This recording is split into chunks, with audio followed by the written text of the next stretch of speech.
Kalau kita ngomongin soal politik Iran, biasanya kata yang langsung muncul di kepala kita itu kan teokrasi. Tapi gimana kalau label itu sebetulnya terlalu menyederhanakan? Gimana kalau kita coba lihat Iran bukan sebagai negara yang dikuasai satu orang, tapi sebagai sebuah sistem yang rumit dengan banyak sekali pusat kekuasaan? Nah, hari ini kita akan bedah gagasan itu lewat sebuah konsep yang menarik banget, namanya poliarki. Jadi pertanyaannya kelihatannya simpel ya. Apa betul Iran itu cuma sekedar teokrasi? Atau jangan-jangan kalau kita lihat lebih dalam lagi, kita bakal nemuin sebuah mesin politik yang jauh lebih kompleks, dengan banyak gear dan tuas yang saling tarik-menarik? Yuk kita cari tahu bareng-bareng. Nah, untuk bisa menjawab pertanyaan tadi, kita butuh sebuah alat bantu, sebuah kacamata baru. Alat ini namanya poliarki, sebuah konsep yang dicetuskan oleh ilmuwan politik Robert A. Dahl. Teori inilah yang akan ngebantu kita buat memetakan di mana sebetulnya letak kekuasaan itu. Sama seperti kata monarki, poliarki juga datang dari kata arke yang artinya kekuasaan. Tapi, disinilah letak perbedaannya yang fundamental. Kalau monarki itu artinya kekuasaan tunggal atau mono, poliarki itu justru kebalikannya. Ini adalah sistem tentang kekuasaan yang poli atau banyak, yang terbagi-bagi di berbagai pusat otoritas. Coba deh lihat visual di slide ini. Ini jelas banget ngegambarin bedanya. Di sebelah kiri, kita lihat monarki. Semua garis kekuasaan itu mengerucut ke satu titik. Tapi di kanan, poliarki itu lebih mirip kayak sebuah jaringan yang kompleks. Kekuasaannya nggak terpusat, tapi menyebar di banyak titik atau simpul. Ini bukan cuma soal struktur loh, tapi ini soal gimana cara sebuah keputusan dibuat dan siapa aja yang punya suara. Terus, mungkin ada yang bertanya, kenapa sih Robert Dahl sampai merasa perlu mengajukan konsep baru ini? Kenapa nggak cukup aja pakai konsep demokrasi yang udah kita kenal selama ini? Jawabannya, ternyata demokrasi dalam bentuknya yang paling ideal itu punya beberapa kelemahan di dunia nyata. Nah, ini dia alasannya. Demokrasi murni dalam prakteknya itu punya tantangan yang besar banget. Kita semua pasti pernah lihat kan, gimana sekelompok kecil elit bisa membajak sistem, gimana keputusan publik bisa banget dipengaruhi emosi atau hoax, dan isu-isu negara yang super rumit malah disederhanakan jadi slogan-slogan populis. Dahl berargumen, kita butuh sebuah sistem yang lebih realistis untuk mengatasi masalah-masalah ini. Oke, sekarang kita udah pegang teorinya. Yuk, kita coba pakai kacamata poliarki ini untuk melihat lebih jernih struktur pemerintahan di Iran. Kita akan telusuri gimana sih kekuasaan itu didistribusikan di sana. Jadi, kalau kita lihat pakai kacamata poliarki, struktur kekuasaan di Iran itu kelihatan seperti sebuah bangunan yang kokoh ditopang oleh 4 pilar utama. Ada wali fakih, ada dewan-dewan penasihatnya, ada lembaga legislasi, dan tentu ada rakyat sebagai sumber legitimasi. Kuncinya itu bukan siapa yang paling atas, tapi gimana pilar-pilar ini saling berinteraksi dan saling mengimbangi satu sama lain.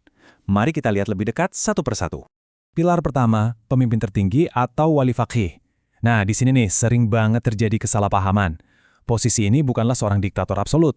Untuk bisa menduduki jabatan ini, seseorang nggak cuma butuh penguasaan ilmu agama, tapi juga harus terbukti punya kapasitas manajerial dan kepemimpinan yang mumpuni. Jadi ini lebih ke peran seorang ahli, bukan seorang raja. Dan yang paling penting, wali fakih itu tidak mengambil keputusan sendirian. Ada setidaknya 2 lapis dewan penasehat. Pertama ada Dewan Penjaga atau Syura-e Negahban yang tugasnya memastikan semua sejalan dengan konstitusi. Kedua, dan ini yang menarik banget, ada tim ahli dari berbagai bidang ilmu modern, ekonomi, teknologi, sosiologi. Tujuannya jelas, supaya keputusan yang diambil itu nggak cuma berdasarkan satu sudut pandang, tapi juga mencerminkan kompleksitas dunia nyata. Terus gimana soal pembuatan undang-undang? Nah, di sini ada pilar legislasi yang super unik, namanya Syura-e Maslahat. Coba bayangkan sebuah ruangan di mana para ahli hukum agama dan para ahli hukum sekuler harus duduk bareng dan mencapai kata sepakat. Sebuah undang-undang sama sekali nggak bisa disahkan tanpa persetujuan dari kedua belah pihak ini.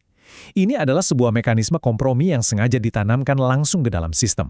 Dan yang menjadi pondasi dari semua pilar ini, jawabannya adalah rakyat. Angka 3 ini krusial banget. Ada 3 pemilu langsung yang berbeda di Iran. Artinya apa? Artinya legitimasi seluruh sistem ini nggak datang dari atas, tapi dari bawah, dari kotak suara. Inilah jantung dari poliarki.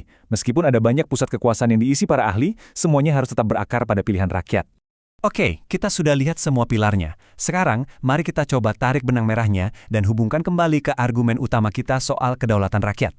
Apakah sistem semacam ini justru menolak kedaulatan rakyat, atau malah menafsirkannya dengan cara yang berbeda? Nah, kutipan dari Haidar Bagir ini merangkum gagasan besarnya dengan sempurna.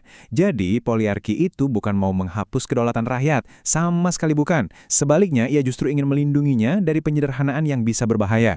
Idenya adalah, ya, rakyat adalah sumber kekuasaan, tapi untuk menjalankan negara yang rumit ini, kekuasaan itu perlu disalurkan lewat berbagai institusi ahli yang bisa saling mengawasi. Jadi intinya apa? Keseimbangan. Itu kata kuncinya. Sistem yang sehat itu bukan yang berusaha menghilangkan semua bentuk otoritas, entah itu otoritas formal, otoritas keahlian, atau otoritas karismatik. Bukan. Sistem yang sehat justru menata semua otoritas itu supaya bisa saling mengimbangi, demi menjaga kebebasan sekaligus menjaga rasionalitas dalam mengelola negara. Oke, mungkin ada yang berpikir, ini kan soal Iran, terus apa urusannya sama kita? Nah, disinilah letak pentingnya. Karena tantangan yang coba dijawab oleh Iran, ini sebetulnya adalah sebuah tantangan universal. Karena pada akhirnya, masalah ini bukanlah masalah khusus Iran, ini adalah masalah kita semua. Setiap negara modern di dunia, termasuk Indonesia, pasti bergulat dengan pertanyaan yang sama. Gimana caranya kita menyeimbangkan antara demokrasi, yaitu suara semua orang, dengan teknokrasi, yaitu pengetahuan para ahli, di mana kita harus menarik garisnya. Jadi, kita tutup bahasan kali ini dengan sebuah pertanyaan untuk Anda renungkan. Di dunia yang semakin rumit ini, bagaimana kita bisa menemukan titik keseimbangan yang pas antara keahlian yang sangat kita butuhkan dan kedaulatan rakyat yang jadi dasar negara kita? Model Iran, kalau kita lihat lewat lensa poliarki, adalah salah satu upaya untuk menjawabnya. Mungkin bukan jawaban yang sempurna, tapi ia memaksa kita untuk berpikir. Dan menemukan jawaban atas pertanyaan itu mungkin adalah salah satu tugas terpenting bagi kita semua. Terima kasih.